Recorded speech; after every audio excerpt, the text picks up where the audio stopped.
Donc je vous invite à lire le premier épître aux Thessaloniciens, c'est la page 776 sur les Bibles blanches, de lire du verset 1 jusqu'au verset 10.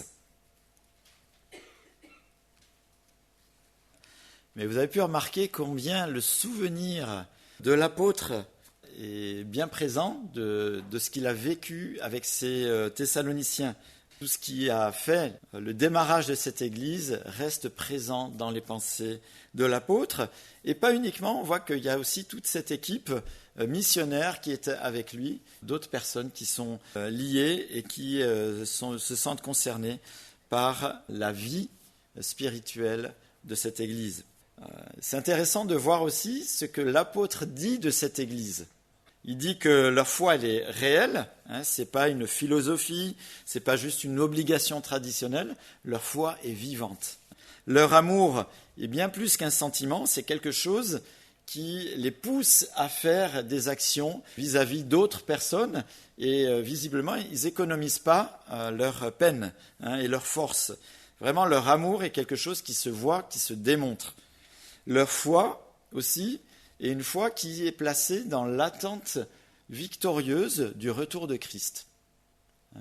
Leur foi s'attend à ce que Christ revienne, et vous savez que le retour de Christ, c'est l'inauguration du rétablissement de toutes choses.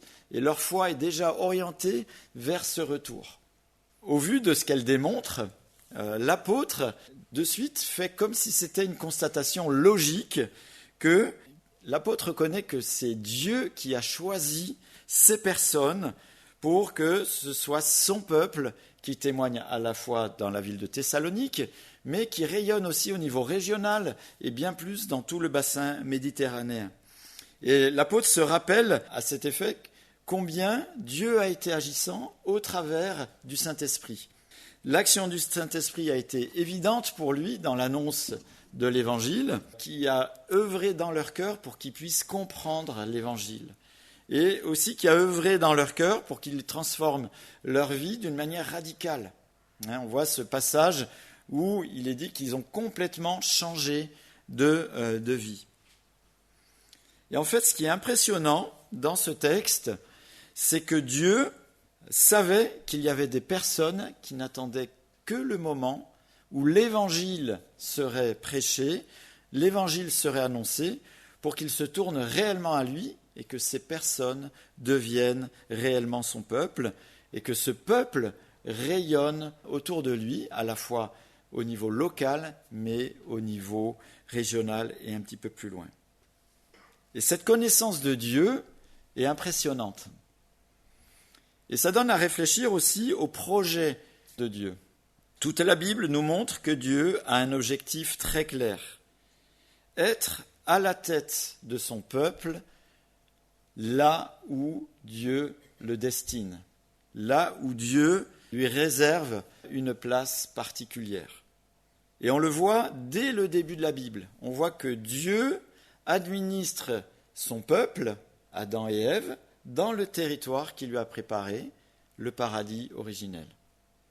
Dieu à la tête de son peuple, là où il lui a préparé une place. Malgré l'entrée du péché, la déchéance de toutes choses sur la terre, par la rébellion de l'homme, Dieu ne change pas de projet. Et on voit que Dieu se choisit un peuple, le peuple hébreu, et il le destine à aller dans un territoire qu'il a préparé pour lui, le pays de Canaan. Pays aussi excellent, il est dit, pays où coule le lait, le miel, pour dire que c'est une image pour dire que le pays est excellent. Dieu à la tête du peuple hébreu dans le territoire qui lui a réservé. Vous voyez, ce schéma reste le même tout au long de la parole de Dieu. Le but, c'est que le peuple rayonne de l'Éternel, il puisse le louer et démontrer, quand il règne réellement sur le peuple, qu'il puisse démontrer la grandeur de Dieu. Et c'est ce que l'on voit avec le peuple hébreu, quand Dieu est réellement aux commandes de ce peuple, il rayonne d'une manière étonnante et les autres nations autour ne peuvent que le constater. Avec la victoire de Christ, par sa résurrection, Dieu ne change absolument pas de projet. Par Christ, Dieu, qu'est-ce qu'il fait? Il se rachète un peuple. Par Christ, Dieu se rachète un peuple qu'il conduit et lui réserve l'éternité à ses côtés, l'endroit excellent que Dieu lui réserve, où Dieu régnera sur son peuple à l'endroit excellent qu'il a prévu pour lui. Donc Dieu ne change pas de projet. Dieu veut régner sur son peuple là où il lui destine une place excellente. Et ce que l'on peut constater dans ce projet assez simple, c'est que Dieu, qui sait toutes choses, choisit des hommes. Alors, dans l'Ancien Testament, on voit qu'il va choisir Abraham, qu'il va choisir Moïse, qu'il va choisir par exemple David aussi, pour conduire ce projet. Et c'est merveilleux de voir que ces personnes, la meilleure chose qu'ils aient à faire dans le choix de Dieu vis-à-vis d'eux, c'est la foi, la confiance en Dieu, la soumission confiante dans le projet de Dieu.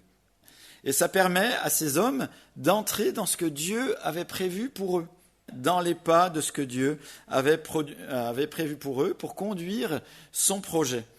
Et en rentrant dans ces pas, on voit que ces personnes découvrent toute la valeur de leur vie et sont émerveillés et reconnaissants de ce que Dieu a fait, a prévu, mais ce que Dieu fait aussi avec eux.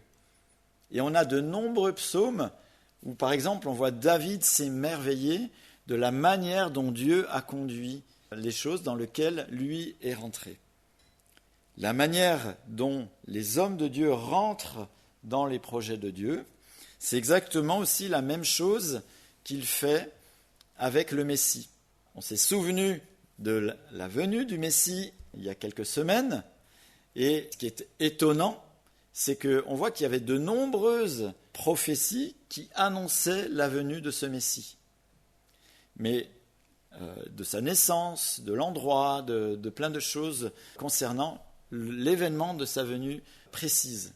Mais on voit aussi qu'il y a une foule de prophéties qui racontent les faits de sa vie, de sa mort, de son œuvre et de son règne à venir.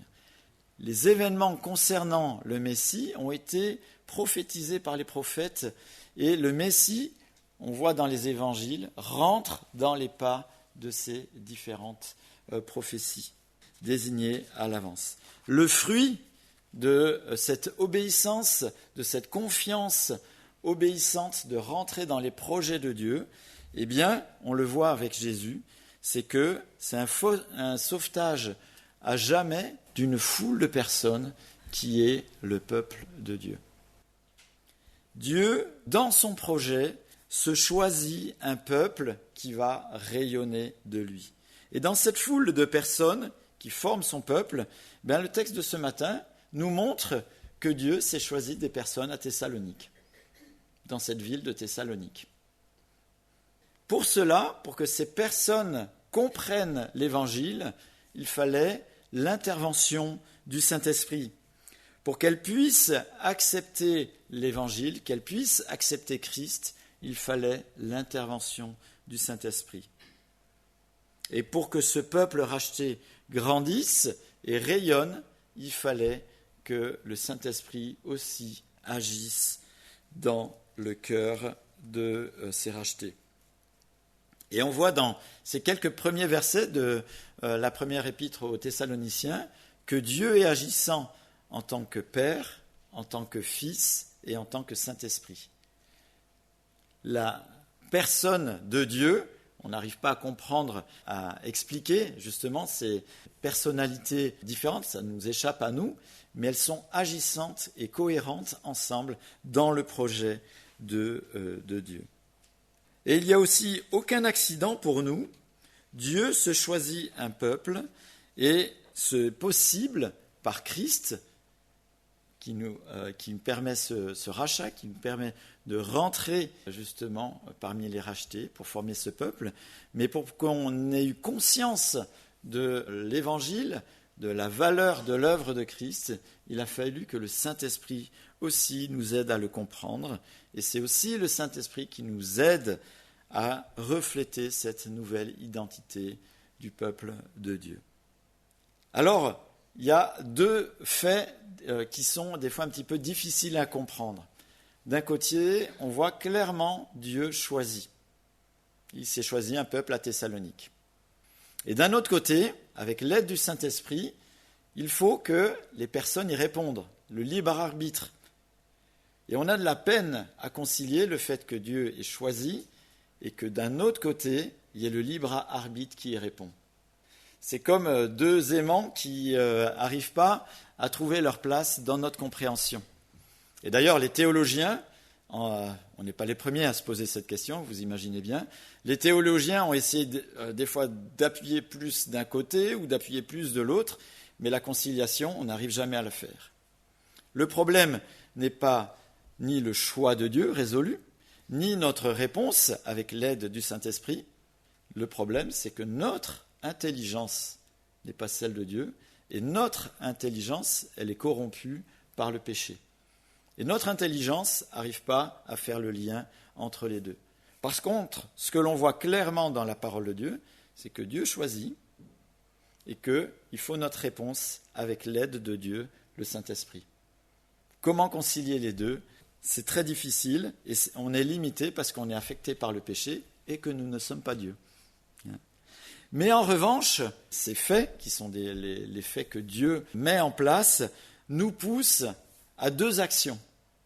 Et la première action, c'est l'adoration pour remercier encore et toujours le fait que Dieu, dans son immense amour, dans sa grâce, ait permis que nous puissions entendre l'Évangile, ait permis que nous puissions le comprendre avec l'aide du Saint-Esprit et que nous soyons abandonnés dans les bras de Christ pour être sauvés. Et ça, le fait d'être choisi, le fait que Dieu ait permis que nous entendions l'Évangile est un des grands sujets de louange et d'adoration. Imaginez-vous, une énorme réception est prévue avec des personnalités extraordinaires et vous recevez le carton d'invitation. Ouah, pourquoi moi ? Pourquoi moi j'ai ce carton d'invitation ? Donc vous y allez et vous êtes reconnaissant pour avoir été la personne qui a pu recevoir ce carton d'invitation. Eh bien c'est la même chose ici. Le choix, c'est quelque chose que la parole de Dieu nous le dit, que Dieu fait, qui est réel. On ne le saisit pas, mais par contre, ce que l'on peut donner comme réponse, c'est notre reconnaissance. Notre immense reconnaissance vis-à-vis de Dieu, qu'il ait eu cette bonté, cette grâce vis-à-vis de nous. L'autre chose que nous pousse à faire cette action de Dieu résolue vis-à-vis de nous, c'est nous abandonner d'une manière confiante dans les projets qu'il prévoit pour nous, de refléter par notre vie justement ce qu'il a prévu pour nous, que ce soit dans notre vie ou peut-être par les personnes qui seront sur notre chemin, qui doivent aussi entendre l'Évangile. Le fait que Dieu connaisse tout, et donc prévoit aussi que nous soyons confrontés à l'Évangile, nous pousse plus à la découverte qu'à la passivité. Nous pousse plus à essayer de rechercher ce qu'il a prévu pour moi, ce qu'il a prévu pour son peuple. Où sont les personnes, justement, qu'il destine pour l'Évangile, plutôt que rester les bras croisés. Et c'est plutôt une vie de découverte de ce que Dieu a prévu, plutôt qu'une vie de passivité et attendre que ça se passe. Jésus a utilisé une autre image pour refléter le fait que Dieu a prévu quelque chose et que nous devons rentrer dans ce qu'il a prévu. Dans Luc, au chapitre 10, au verset 2, il parle aux 70 disciples qui partent 2 à 2 dans les villes alentours et il leur dit « La moisson est grande, mais il y a peu d'ouvriers. Priez donc le maître de la moisson d'envoyer des ouvriers dans sa moisson. » Alors il y a plusieurs aspects dans ce verset, mais la moisson est grande. Ça veut dire que Dieu sait déjà qu'il y a une belle moisson qui est devant. Ce qu'il y a, c'est que s'il n'y a pas d'ouvriers, la moisson, elle reste sur pied. Et c'est un petit peu ce qui s'est passé à Thessalonique. Il y avait une moisson extraordinaire. L'apôtre a été conduit par Dieu pour annoncer l'évangile. Et on a vu qu'il y a des juifs, il y a des non-juifs, mais qui étaient déjà sensibles à l'Éternel, qui se sont tournés, des femmes importantes aussi qui se sont tournées à l'Évangile. La moisson était mûre, la moisson était importante. Extraordinaire. Hein. Et on voit que l'exemple de l'apôtre Paul, ça n'a pas été « Ah ben Dieu a tout prévu ». Non, mais ça l'a poussé justement à être quelqu'un d'hyperactif pour justement voir où étaient les trésors que Dieu avait réservés et où était cette belle moisson que Dieu avait en réserve. Et on voit ici que le peuple de Dieu, dans sa partie de Thessalonique, que Dieu s'est choisi, eh bien, rayonne. Il est dit que leur foi rayonne à la fois à Thessalonique, mais évidemment, sur le plan régional et bien plus loin. Hein. En fait, leur changement de vie a été si extraordinaire que ça a un écho qui a un écho au niveau régional et dans le bassin méditerranéen. Hein. D'une idolâtrie avérée, stérile, face à des choses qui sont mortes en bois, en pierre, en or ou je ne sais quoi d'autre, ils sont passés à la découverte du Dieu vivant et vrai. Vous imaginez le changement, être assidu, être superstitieux, être hyper concentré dans la crainte vis-à-vis de choses qui sont mortes et découvrir une relation vivante avec l'Éternel au travers de Jésus. Extraordinaire. Hein. Et leur vie a été tout autre et le changement de vie s'est réellement vu. Ils se sont tournés vers Dieu et ils ont abandonné. Hein. C'est vraiment un volte-face. Ils étaient dans ces habitudes traditionnelles, habituelles qui se faisaient à Thessalonique, et ils ont tourné le dos réellement vers l'Éternel, et leur vie a été clairement tout autre chose. Alors, ces personnes de Thessalonique ne sont pas les premiers. La même expérience, Paul l'a faite. On le voit aussi dans le livre des Actes, un moment aussi extraordinaire où l'apôtre Paul est confronté à Christ et son changement de vie radical. Sylvain aussi, Timothée, dont il est question aussi dans cette épître, ont eu un changement de vie du tout au tout quand ils ont réellement découvert l'Évangile. Eux aussi, c'est par le Saint-Esprit qu'ils ont compris le sauvetage de Dieu par Christ. Et c'est sous l'éclairage du Saint-Esprit qu'ils ont accepté Christ. Et c'est avec l'aide du Saint-Esprit qu'ils ont grandi à la ressemblance de Christ et qui sont des témoins et qui sont des grands frères dans la foi, on pourrait dire. Et dans ce texte, on voit l'apôtre qui dit « mais soyez mes imitateurs ».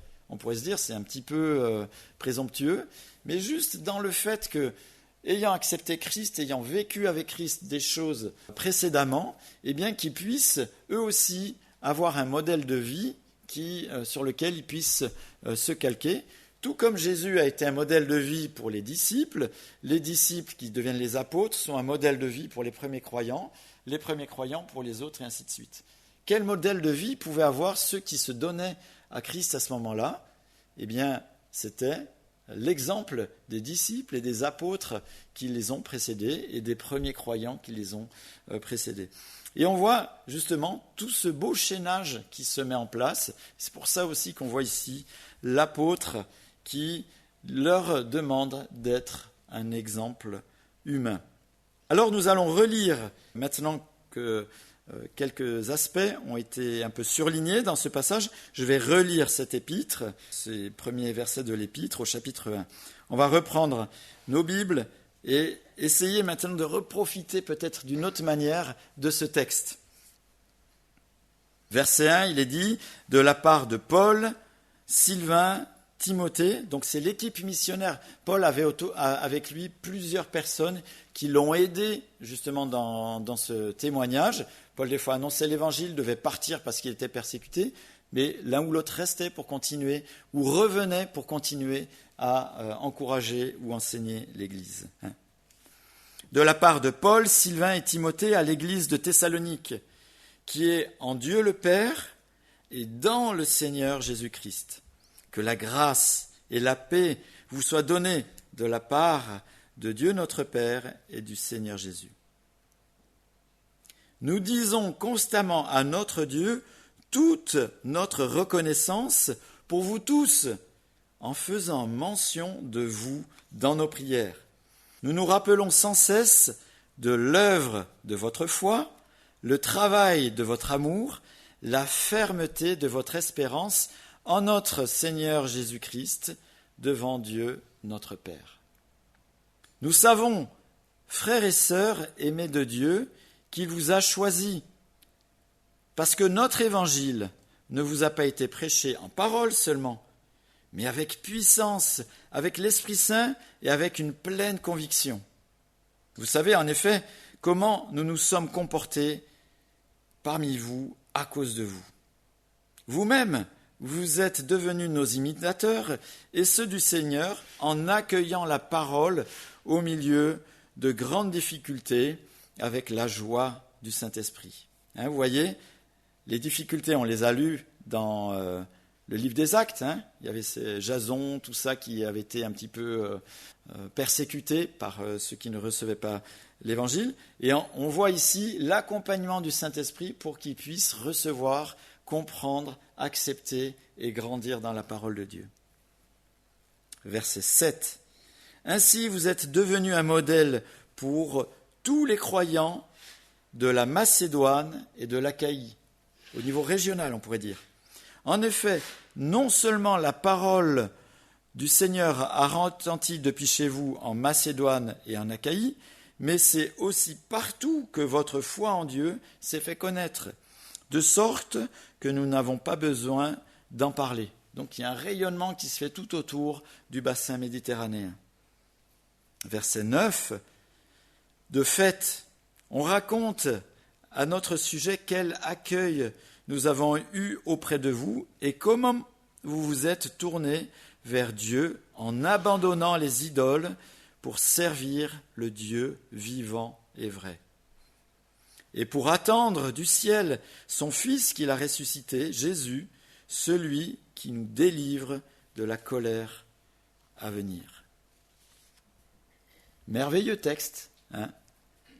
Évidemment, Dieu nous a laissé ce texte pour qu'on comprenne qui il est, comment il agit, ce qu'il fait, et aussi pour qu'on puisse interroger nos vies par rapport à lui et par rapport à ce qu'il fait et ce qu'il a fait. Et en fait, on pourrait se poser plusieurs questions par rapport à ce texte. Qu'aurait dit l'apôtre Paul de notre assemblée ? L'épître aux Rhénanais. Comment l'apôtre Paul aurait écrit l'introduction ? C'est intéressant. Quelle louange aurait donné l'apôtre Paul sur notre assemblée, par exemple ? Y en aurait-il eu ? Y en aurait-il eu beaucoup ? Qu'aurait-il mis ? Se serait-il rappelé de l'œuvre de notre foi, du travail de notre amour, de la fermeté de notre espérance, comme il l'a dit ici pour les Thessaloniciens ? Ce texte me pousse à méditer, c'est-à-dire à réfléchir avec l'aide de Dieu et en s'orientant vis-à-vis de Dieu sur plusieurs sujets. Déjà, la première chose qui nous invite ce texte, c'est la prise de conscience du privilège d'être son enfant, d'être de son peuple. Est-ce qu'on mesure le privilège d'être racheté par Christ et d'être intégré dans le peuple de Dieu ? Est-ce que ce texte ne nous pousse pas aussi à l'émerveillement de l'action résolue, délibérée de Dieu qui a conduit au fait que j'intègre le peuple de Dieu en acceptant l'œuvre de Christ ? Quand on y réfléchit, ça nous pousse à nous projeter pas juste dans l'événement qui nous a permis de rentrer dans le peuple de Dieu, mais de voir tout ce que Dieu avait mis en œuvre avant pour que cet événement ait lieu, événement qu'il avait prévu, pour que je puisse y rentrer dedans. Est-ce que cela me pousse à la reconnaissance ? L'émerveillement me pousse à la reconnaissance. Est-ce que je suis motivé, curieux, voire même excité, de découvrir ce que Dieu a prévu pour moi. De voir aussi ceux qu'il va mettre sur ma route pour qu'ils découvrent l'Évangile. La moisson est grande.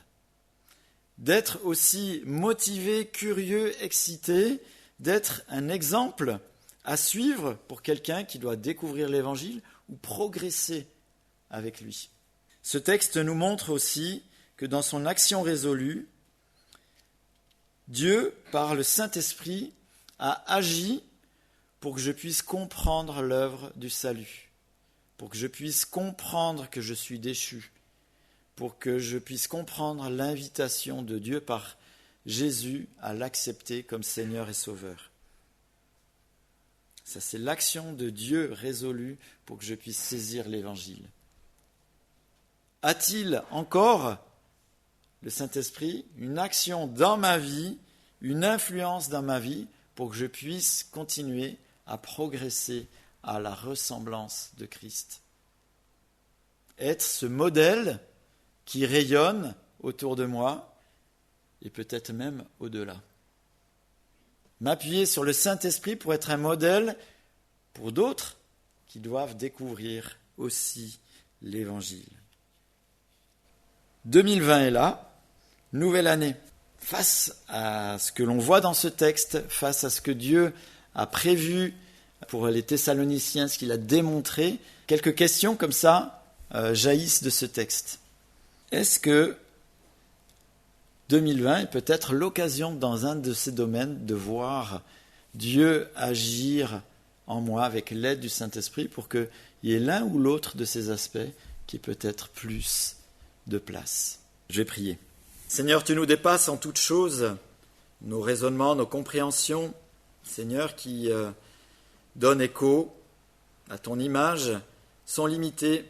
Et Seigneur, sur certains points, on reconnaît ta divinité, ta grandeur, ta toute science, ta toute puissance, souveraineté. Seigneur, on voit aussi, on comprend ton amour, ta grâce, ta bienveillance, ta bonté, ta justice aussi. Et Seigneur, on est dépassé, mais Seigneur, on veut te dire combien on est émerveillé de ta personne. Seigneur, qu'il est bon de pouvoir nous confier en toi. Et Seigneur, on aimerait te remercier de ce qu'un jour tu aies permis que nous puissions entendre l'Évangile, que tu aies permis que nous puissions le comprendre, que tu aies permis aussi que on puisse comprendre l'état réel de nos vies, Seigneur, pour que nous puissions nous abandonner dans l'œuvre de Christ. Seigneur, tout le mérite t'en revient. Et Seigneur, on aimerait encore te dire notre reconnaissance, notre joie. Seigneur, que avec ton aide, avec l'aide de ton esprit, Seigneur, tu nous aides, Seigneur, à toujours plus être renouvelés à ton image, à être rayonnants de toi, Seigneur, que nos vies puissent être un témoignage qui pointe vers toi. Seigneur, qu'en cette année 2020, tu nous aides, Seigneur, dans cette direction-là, à pas juste nous arrêter, Seigneur, sur ce qui est quotidien, ce qui est juste les choses habituelles de la vie, mais Seigneur, qu'on ait l'ambition d'être des personnes qui sont des poteaux indicateurs de ta personne. Ben, Seigneur, on a besoin de toi pour cela. Et Seigneur, on aimerait te voir agir en nous pour cela, en tant que personne, mais aussi en tant qu'assemblée, Seigneur, que tu nous aides à rayonner de toi. Et Seigneur, en cela, on te remet cette année. Seigneur, on veut déjà te louer par avance pour ce que tu feras. Amen. Évidemment, dans ce projet merveilleux que Dieu met en place, on ne veut pas l'accomplir en s'appuyant sur nos propres forces, mais en s'appuyant sur lui. Et c'est le sujet du prochain cantique. Sur toi, je me repose.